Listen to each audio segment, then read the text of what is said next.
కాజల్ తెరంగేట్రం చేసి దాదాపు 9 ఏళ్లైంది. ఇప్పటికీ తెలుగు తమిళ భాషల్లో హీరోయిన్ గా మంచి ఛాన్సులతో బాగానే నెట్టుకొస్తోంది చందమామ.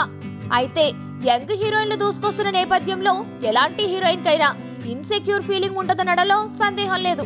ఇదే మాట కాజల్ దగ్గర ప్రస్తావిస్తే, కొత్త హీరోయిన్లు రానివ్వండి, నాకేం భయం లేదు, నేను కూడా ఒకప్పుడు కొత్తగా ఇండస్ట్రీలోకి వచ్చిన అమ్మాయినే కదా.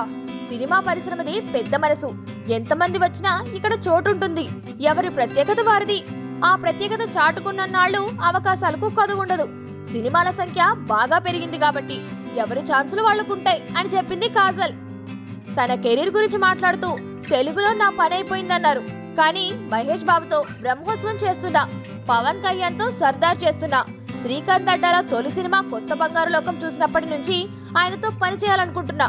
తన సినిమాలో హీరోయిన్ల పాత్రలు చాలా గమ్మత్తుగా ఉంటాయి. బ్రహ్మోత్సవంలో నా పాత్ర కూడా అలాగే ఉంటుంది.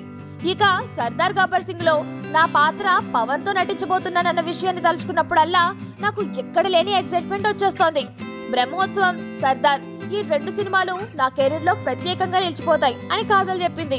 తనకంటే ముందు చెల్లెలు నిషా పెళ్లి చేసుకోవడం తనకు ఎలాంటి ఇబ్బంది కలిగించలేదని, ఎవరి జీవితంలో ఏం జరగాలన్నా టైం రావాలని, పెళ్లి విషయంలో తనకు ఇప్పటికీ తొందరేమీ లేదని కాజల్ చెప్పింది.